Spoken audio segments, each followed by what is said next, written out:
Local Control Funding Formula Overview and Community Engagement, presented by Children Now. And welcome to the first in our series of webinars on local control funding formula implementation, providing an overview and community engagement. For this webinar, we'd like to provide you an overview of LCFF and set the stage for how we got to a place where we were implementing a local control funding formula.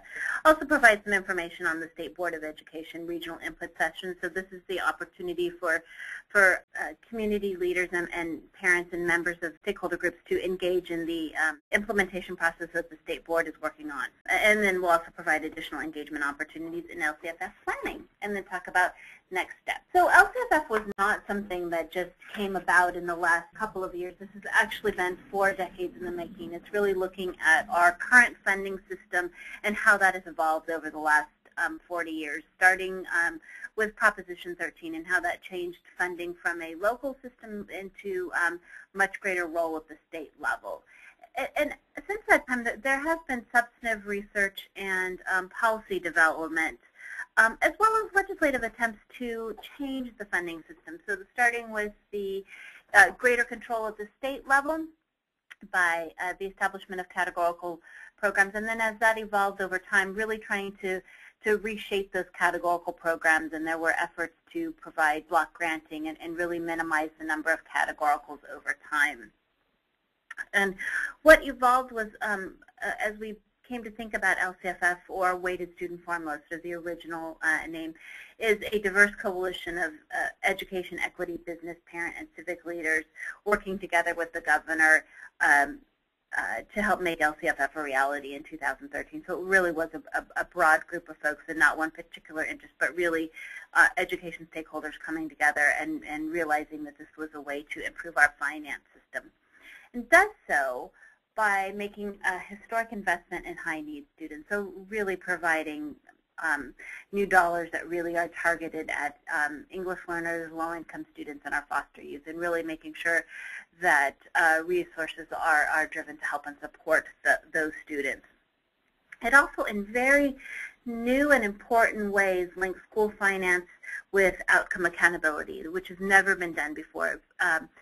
Accountability has primarily been on the front end and much more of a compliance-driven mode, and this is really providing districts with resources and opportunities to meet the needs of their students locally, and then have outcome measures on the back end that really hold them accountable for improvement rather than dictating the means by which they would address the needs of their students at the front end. And so this does address one of the input problems. But now we have other areas where we really need to look at. Communities now have flexibility at the local level to craft programs and services to meet local student needs.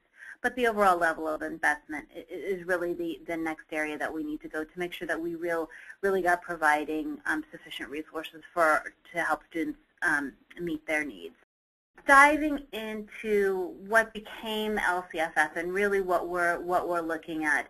These discussions began in earnest, again, as we were referring to it as a weighted student formula model that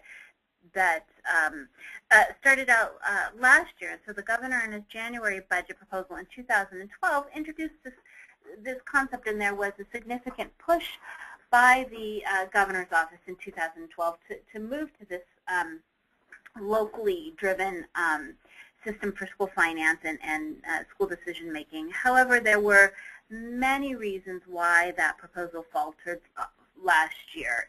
And so maintaining his commitment to the idea of more localized funding decisions, the governor did provide several opportunities for folks to engage his administration in talking about weighted student formula. And so in November in 2012, they held a series of meetings that provided input and helped reshape what became the local control funding formula in January. So that rebranding occurred in January with his new proposal. And it got considerable public input and legislative review. There were hours and hours of budget and policy hearings, really trying to dive into what the implications were for this change in funding and how it would affect schools and what it meant for programs that have existed very distinctly in statute and what it would mean for those programs. And ultimately, this did become part of the 2013-14 budget cycle. And so a compromise was reached between legislative leaders and the governor's office in June 2013, and local control funding formula was adopted as part of the budget in June. This slide is really trying to show folks what where the distinct differences are between the former funding system that relied on revenue limits. So that was general purpose funding that all districts received, and it was varied by district to district. There was no rhyme or reason as to why one district got a particular amount of funding and another district got a very different amount of funding. It was truly just based on a snapshot in time. And built upon that, as new dollars came into the system, rather than expanding general purpose dollars, the legislature established specific programs called categorical programs that really were intended to meet state priorities. However, they evolved over time. So in 40 years, they evolved to at one point where we had over 100 separate programs that had their own different and often distinct requirements. While they might have had similar goals, how districts were supposed to meet those goals were clearly spelled out, and in some cases overlapping and in some cases contradictory to each other. This next slide is really just meant to show you what the funding levels are for each, for the base grants, and then what the supplemental funding provides and what the concentration grants. And you can see the base grants are adjusted by grade span, and then those will be adjusted each year by a cost of living adjustment. And those are targets that the state is striving for to achieve. And then I just included on the next slide, really looking at the programs that are outside of the LCFF system. And there are many, many reasons why those are outside. They serve very specific functions. They're required by federal law. They have varying reasons why those are excluded programs. Now, as I said, those funding levels on 2 slides ago, those are target levels, meaning districts aren't going to receive those funding levels this year. What it means is that we have a base starting point, and we're going to gradually achieve those targets over time, and it's based on the increase in Prop 98 funding. So as Prop 98 grows, districts will get closer and closer to those targets. But what it means for 2013-14 is that all districts, or actually what it means for this whole transition period, is that all districts have very different starting points. Ultimately, we'll get to the same level, but it is very different during this transition period. And all districts have funding targets that are based on their unique student demographics. And so each year, districts will receive what they received in the prior year, plus additional funding allocated towards bringing their districts to their targets. And so that's what when we say we have a sort of a transition methodology for achieving the LCFF targets, that's what that means. And this next slide is really meant to sort of demonstrate what that means. So you'll see that you have the starting point is 2012-13, and then in 2013-14, districts get what they got last year, and then plus there's that growth funding. And then over time, we'll eventually reach our targets where all districts will have that funding level that they're targeted to receive. And that's estimated to be in 2020-21. And so for this first year, there was $2.1 billion provided to help us reach those target levels of funding. And so what that does is that closes that gap from where we are, where we were at 2012, or where districts were in 2012, to where they will be at full implementation. And so what that means is that depending on the size of the gap, districts will get different funding amounts. So districts that happen to be closer to their targets, they'll get 12% of their gap funded. And so for a district with a $100 million gap, you'll see that we'll get $12 million this year. And then a district that has a $10 million gap will get $1.2 million. So it's because those starting levels are different, the gaps are different, the dollar amounts are different, but everybody will transition to that target level of funding at the same pace, just different dollar amounts. And what this new investment and this growth level will allow districts to begin to restore their core programs, which is fundamental, because this is a great place to be at, but this is based on several years of very, very significant cuts, over $20 billion in cuts to schools. And so what this new funding will allow districts to begin to restore those programs. But also what it allows for is long-term planning. So districts will have a sense of what they're going to get over the next several years, and so they can begin to address what state and local priorities are. The state priorities are spelled out in the local accountability plan, but the local priorities are determined locally. And so those range from improving school climate and expanding early learning and development. Really, there are lots of options and opportunities for districts moving forward. And as I mentioned, much of this, the accountability on this is very, very significant, because for the first time, the plans really are meaningful that districts will work with in terms of being connected to district budgets. And so what it means on a functional level is that districts are required to adopt local accountability plans. And again, they are linked to their budgets. And so they will be approved simultaneously by the county offices of education. And the plans must address how the district will meet the goals for state and local priorities. And so the legislation implementing the LCFF does spell out priorities for districts that extend beyond academic goals, which are obviously very important, but they include wide-ranging things that really do affect schools, and that's including parental involvement, student engagement, and school climate. Sort of moving into what is involved with the when we talk about parental involvement. There is provisions for the local accountability plan do require that as a state priority. So when you're developing the plan, one of the goals that you have to, a district has to achieve is increasing parental involvement, and they have to districts have to specify their efforts to seek parental input in the decision-making process, and also promoting parental participation in programs for high-need students and special education students. And so that's one of the state goals. And then in addition to that, in developing and adopting the local accountability plan, districts must establish parent advisory committees to provide advice to the districts regarding the local accountability plan. And then there's also a separate provision. If a district does have 15% or more of its students are English learners, it has to establish a separate English Learner Advisory Committee that's intended to review and provide comment on the LCAP. And then there is a note that the districts can utilize their existing committees to do this. So if they already have committees in place and structures in place that really do include this level of parental involvement, those plans still work.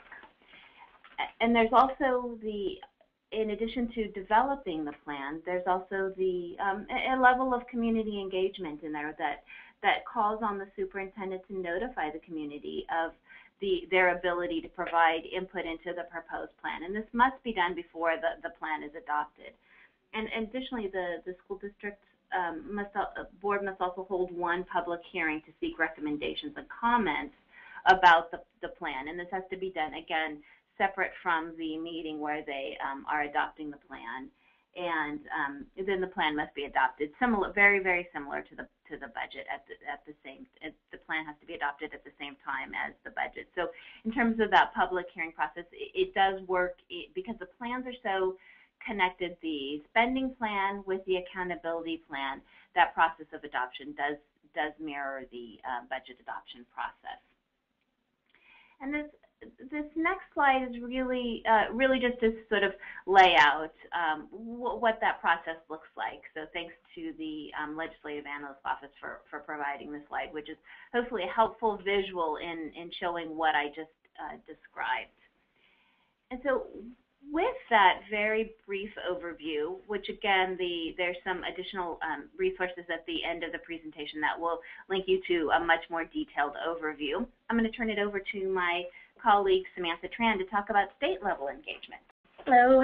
I also wanted to note that we are going to be posting the slides and audio of this webcast too, so you'll be able to refer back to it and have this information moving forward, because I know there are a number of charts and slides in here that might be of value to the field around some of these issues. So moving forward, there are a number of ways that implementation is going to continue through the trailer bill that implemented local control funding formula. A number of key decisions were actually delegated to the State Board of Education to further refine. Two of the most important, which are coming up pretty soon, include the adoption of fiscal regulations around the supplemental and concentration dollars, and those are actually due and need to be adopted by January of 2014. In addition, by March of 2014, the templates that Debra was referring to, the local control and accountability plan templates, need to be adopted by the board so that districts can include those in their January or July adoption. So those two pieces are key and are coming quickly. In order to engage the field and provide information and really get input, the board has set up a series of opportunities to reach out to the field. The first of those will be some regional sessions that are going to be held actually coming up next week. And on the screen right now, and I'll read this aloud because, again, I know a number of you may be on the phone, there are going to be regional input sessions that are happening throughout the state. And the way these are structured is there's a primary location that will be in various places throughout the state, and then one remote location so that people can attend either one. The state board staff and facilitators will be at the primary location. So, for example, on August 8th, the primary location will be the Los Angeles County Office of Education. The remote location will be the San Diego County Office of Education. Folks can go to either one of those locations and have an opportunity to hear the presentation by board staff and the facilitators, and also then provide their input. We're anticipating there's going to be a number of folks turning out to these hearings. So one of the pieces of advice we would give is to make sure that going in, you've really thought through any kind of specific questions that you might have and the testimony you want to provide, because we anticipate that those will be limited in terms of timing for testimony. Probably a 2-minute timeline is usually the case. There will also be an August 12th regional hearing at Sacramento County Office of Education, and the remote location will be Shasta County Office. August 13th, the primary location is Kern County, and the remote location is Fresno County Office of Education. We've also heard that there is likely going to be at least one of these locations webcast, so that folks who can't actually attend the sessions can monitor them, and I believe even provide input or provide questions. But that's, I think, still being worked out. In addition, I anticipate that the field is going to be receiving some guidance about what the board is hoping folks will, what input they'll provide. So again, these hearings or these regional sessions are really an attempt by the board to receive input from the field. And we're anticipating that there are 2 areas where they're, again, wanting to get the most feedback, which are the areas where they're going to have to deliberate and ultimately make some decisions in their upcoming board meetings. The first of which is this issue around further defining increasing services for unduplicated pupils proportional to the increase during the transition. And that's language pulled from the trailer bill, but further clarifying exactly what that means implies a number of questions that need to be addressed. So, for example, what's the baseline in which you're starting from? What are reasonable increases moving forward? What's the target that we're trying to achieve in terms of those investments?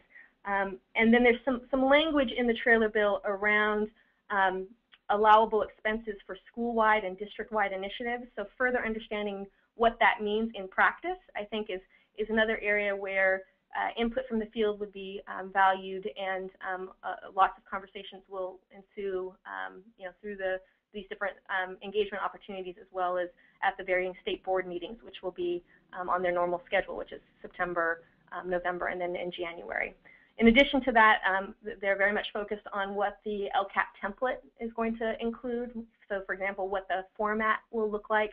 I think there's a hope that the format will be one that will be engaging for the average parent and community member, and then also will provide a depth of information around how the district is planning to move forward. So balancing those 2 goals are certainly part of the conversation. And then, how those broader templates and the LCAP plan aligns with the many other plans that are required, especially from the federal level, so that districts aren't having to duplicate efforts, and that there is some coherence among the work moving forward. The other thing that we've heard from board staff and board members and facilitators is that there's very much an interest in providing information to the field about what is in LCFF, what the law currently contains, as well as to answer any clarifying questions that folks have, so that the information can get out there. We know, for example, that one of the key questions that has been coming up is current year expenditures for supplemental concentration dollars and what that means based on the existing trailer bill language until we have the regulations. Probably questions around community engagement, transparency, lots of those different pieces that staff is going to attempt to address and be responsive to. As I said, there'll be, we're anticipating there may be more regional input opportunities to be determined at a later date. I think they want to assess this first round to see if there's a lot of desire for that opportunity. And we've also heard that there may be an online application that will allow people to provide input via the web. So a couple of key things as we just transition into implementation locally that we here at Children Now are particularly mindful of and want to share.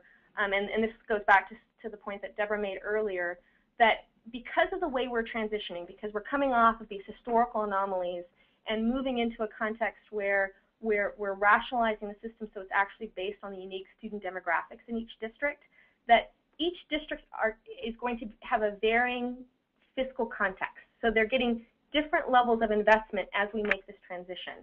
In addition, because we're coming off of several years of very significant cuts, there's a number of pressures that are likely to be on the local budget that I think is important for community groups to understand as we're engaging with the districts and the districts are engaging with the community, so that there's some common language.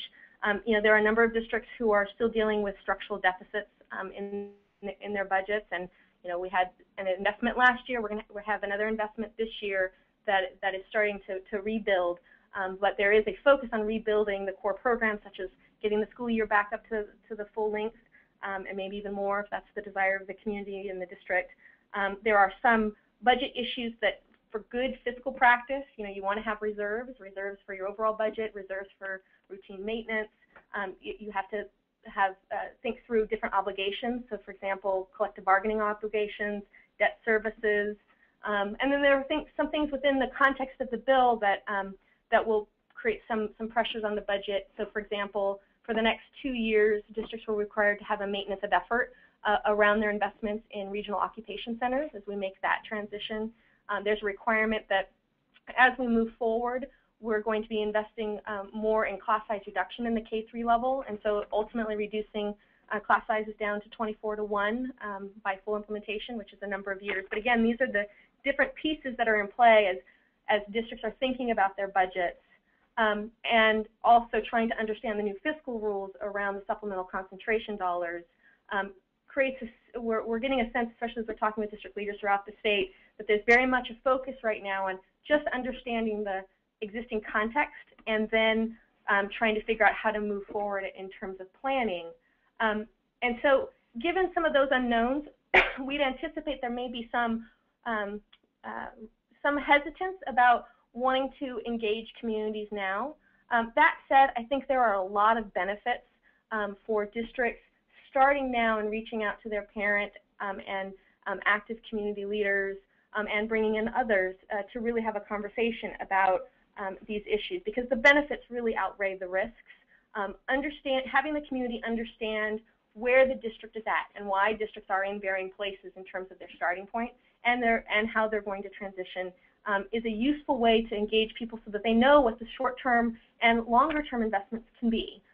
In addition, there may be a tendency to want to wait until the state board adopts the LCAP template in March. But if that's done, it's a very short timeline between March and July of when the board ultimately has to adopt these plans. Fortunately, the trailer bill language is actually pretty clear about what the different state priorities are. So there are 8 state priorities. The LAO report, we'll have a link to it later in the PowerPoint, lays those out nicely in figure 7 and 8. 7 talks about what the different priorities are, and Debra already alluded to some of those. And 8 talks about some of the different data points. were specifically referenced in the trailer bill.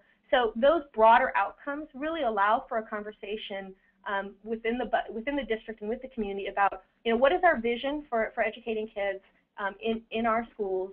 How does that vision link to these priorities? Are there local priorities that we value, that we think want to be a signature opportunity in our community to pursue? And then start prioritizing. What are the strategies we think are going to be most effective to invest in? And what are some of those early investments that we can actually make this year, next year? Because the budget provides, there is this transition path, we may not know each year the exact increase that we're going to get under Prop 98, but we can see the path. And so because of that path, there's a level of stability and knowing that we haven't previously had that would allow for more multi-year projections about where we want to be and how we would invest given the different resources that are coming in. And so we think that could be a useful conversation to have with the community and really engage in a lot of that strategic planning, which can build greater trust and commitment amongst the different partners. So with that, I think we'll turn it over to questions and go from there.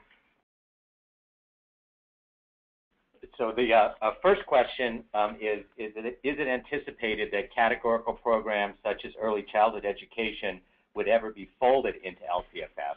And before I ask Samantha to answer that, as I mentioned earlier in the webinar, I know there's a number of early learning folks on the phone, and just Children Now will be doing a focused toolkit and some webinars and conference calls coming up soon to really delve into LCFF as it pertains to early learning and development. But I'll have Sam answer that first question, and then we have a number of others.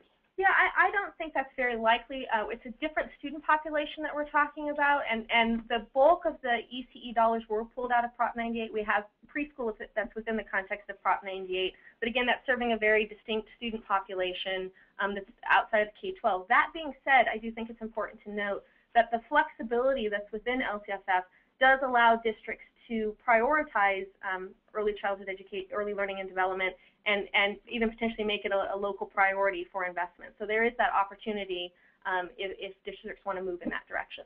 Okay. So the next question is regarding the regional input sessions. And so the question is, will there be room for people who want to observe the process rather than testify? And will the audio be available even if there is no video? So I think there's likely, these county offices were picked because they have large venues. And so I think they're hoping that they'll be able to accommodate everyone who wants to participate, whether that's speaking or just listening in. As far as I'm aware, only one of the regional sessions will be video cast or audio cast. So I'm not sure about the other two. It's one of the things that we can check in on. But my assumption right now is that those two would only be available if you actually participated. Then there was another question about the consequences for districts not meeting the requirements of the LCAP. And so there are some specific points of support and intervention that do take place. So just as it follows the budget process, there is a process when the County Office of Education reviews a district local accountability plan where they can seek some feedback and input to see if they have some questions or some concerns about it. And so that's the first line of intervention, and there are ways that the district can request technical assistance if they need to. And so there's which we didn't talk about, but there's a newly created entity that's designed to provide that support, technical assistance, and ultimately the possibility of intervention, and that's the California Collaborative for Educational Excellence. It's broadly defined in law, and it does look at providing some support for districts and then county offices in need. And so there's likely to be some legislation this summer that will further specify what the collaborative's role is. But what is in law is that it's very clear that if a district doesn't meet 3 out of 4 years, doesn't meet 3 or more of their state and local priority goals, that there will be a process for for intervention, if that's for any of their subgroups. And so there's a specific point in time where intervention does kick in, and it is through the work of the collaborative on that. And so that's, I think that will also be further spelled out and clearer when the State Board adopts the evaluation rubric in 2015. So are there another question for us?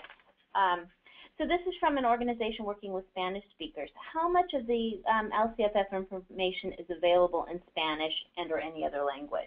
Yeah, that was an issue that actually came up recently in talking with the State Board and the facilitator, which is WestEd, and I believe there's an interest in moving in that direction and providing those translation services. It's not yet available, but that's something we'll certainly pursue and support and try and make sure that we have, are encouraging that that's available. One of the other questions that we got, a number of questions along these lines that I'll just kind of summarize, says essentially, how will we make sure, or how will we know that the resources were actually spent on high-need students? And I guess I have a couple of answers to that. One, I do think that the new LCAP and its linkages to the budget provide a level of transparency that is new and exciting, because it lays out the priorities and requires the district identify their strategies and expenditures as it relates to different subpopulations, including low-income students and foster youth and English learners, which is a new level of transparency. There are also a lot of conversations about how the dollars will come from the state down to the local level, and then how those will be reported. So, for example, one of the things that's being determined right now is whether or not the way we set up our account code structure, the dollars from the CDE go down to districts, and it clearly identifies what are base dollars, what are supplemental dollars, what are concentration dollars. So a lot of those key conversations are happening right now, and are certainly an area where we anticipate a lot of input at the regional sessions along those lines. Okay, one of the questions is, what is the speaker format at the regional input sessions? I haven't seen the actual format yet. The way we anticipate it's going to be set up is that State Board staff and WestEd will be providing an overview of what the law includes, and it'll cover much of the information we talked about today, and probably go into some more nuance around some of the specific fiscal elements in the bill. And then they will provide an opportunity for clarifying questions at some point during the regional session. They may do that as they're doing the speaking engagements, or having people speak, or they may do it on the front end. In addition, we anticipate that they're going to allow public testimony, and given the volume that we're expecting, that's likely to be limited to a few minutes, and we'll get more clarity on that forthcoming, that we can make sure to send out to the field. Here's another question for you, Sam, about how the dollars will be spent this year, and what do we know about that? And then, are there expectations that districts will spend supplemental and concentration dollars on the kids intended? Yeah, I think so. There is some guidance in the trailer bill. There's a lot of we've been receiving a lot of questions about this particular issue, and I know that the board and the CDE and the administration have also similarly been receiving lots of questions. We've heard that there may be a clarifying bulletin that's coming out from the CDE, is that correct, soon? So we're hopeful that we'll have a little bit more official clarity on that front, and it's so I do think that's certainly something we're hearing in the field. It looks like we've got another question coming in. And this one, Sam, is, are districts at liberty to decide the extent to which local funding decisions will happen at the district versus site level? Yes, so the law is actually very clear on this front. The allocation in LCFF is from the state to the district level. The district can in turn decide if they want to drive decision making down to the site level, but that's a district level choice, a community level choice. It's not required under LCFF. LCFF doesn't affect governance in that way. We know some districts like Los Angeles have moved towards site-based budgeting, where they provide a certain allocation based on the student demographics, and then allow for principals and community members to make some more decisions at that level And that's something that other districts may be interested in and want to explore, and there's some resources being developed on that front to support communities who want to move in that direction. But the current iteration of LCFF does not require that. I think we have another question that is coming in. And so this question is in small and medium-sized school districts. I think there are some concerns about the backstop and accountability piece, and what are the safeguards for school boards with varying levels of strength? Okay, so the question was about back-end accountability around LCFF, and as Deborah alluded to, there are a series of steps that will attempt to address this. So the first intervening step is when the district adopts their plan and their budget, and they send it over to the County Office of Education. The County Office of Education is really reviewing that plan to determine, did the district follow the template, what was required in the template based on the State Board of Education's regulations. So that's kind of the first test. Secondly, did they involve community? Did they follow the law as it relates to parent involvement, community involvement?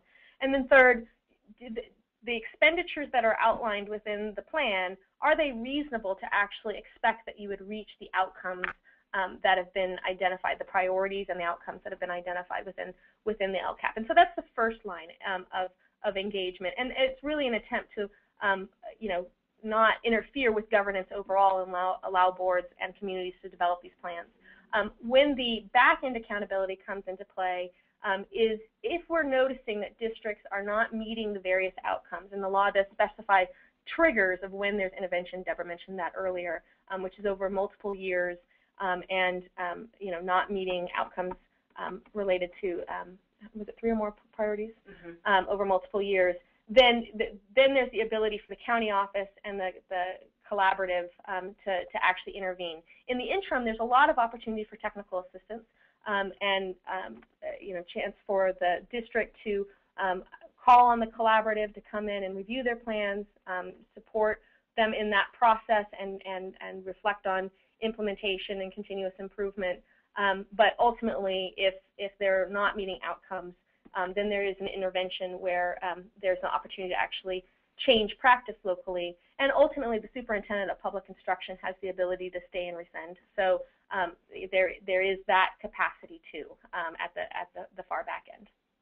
So the next question is about school site councils and what level of authority would local school site councils have around the LCAP creation at the district level, and is this something yet to be determined from the State Board of Education? Okay, the question was around school site councils and the level of authority, and then 2, kind of the linkages to the plan. And so the bill does not, I think there's been some conversation about the school site plans and whether, or the school site councils, and whether those are required. There's some federal requirements around school site councils, but the state doesn't have necessarily a requirement for every school in the district. There is a requirement within the LCAP that it's not just a district-wide plan. It is a district-wide plan that reflects what each school site is also doing.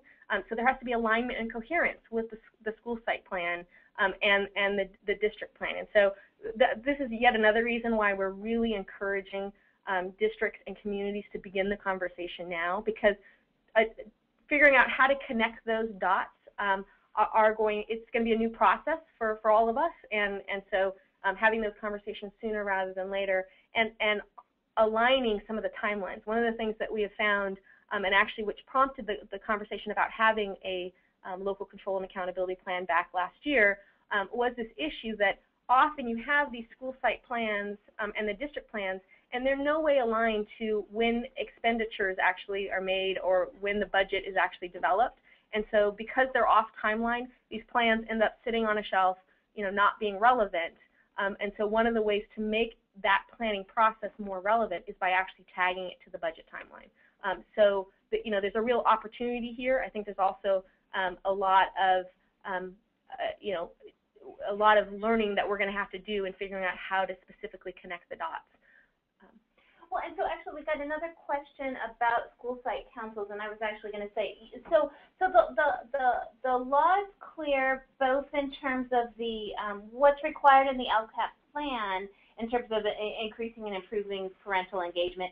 And then also the requirement that the superintendent presents the accountability plan to a committee of parents. And so I think that's linked to the school site council area potentially for districts. So it also says it doesn't require the creation of a new plan. And so school site councils could certainly provide, be that venue to meet that requirement of parental input and engagement in the process.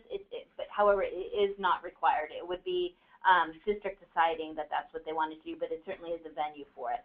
The other piece that I think is important to note as it relates to parental involvement and some of the kind of theme of questions that we're receiving is that within the law there was also the maintenance of a uniform complaint process, where if parents and community members have concerns about whether or not districts are adhering to the law, or concerns about along those lines, they can reach out to the California Department of Education and use that procedure to make sure that they are have another venue for accountability.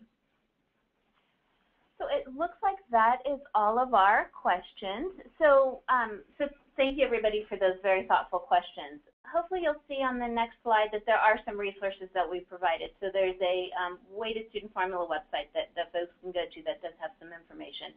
And then as I referenced, the LAO's overview of LCFF is a good resource. And then the CDE has created a place on their website just on LCFF issues. And so those are good starting places to get some general information. But as you can expect, this is an area where there will be lots more information and resources available. And then we've also provided our contact information if folks have any follow-up questions. The presentation will be available on the Children Now website, which is childrennow.org. And then we'll also email it out to you shortly, so that all folks that have registered for the webinar will receive a copy of it. And with that, I think we thank you for participating in the first of a series of webinars on LCFF implementation. And we will provide details soon about the webinar in the series. Thank you so much.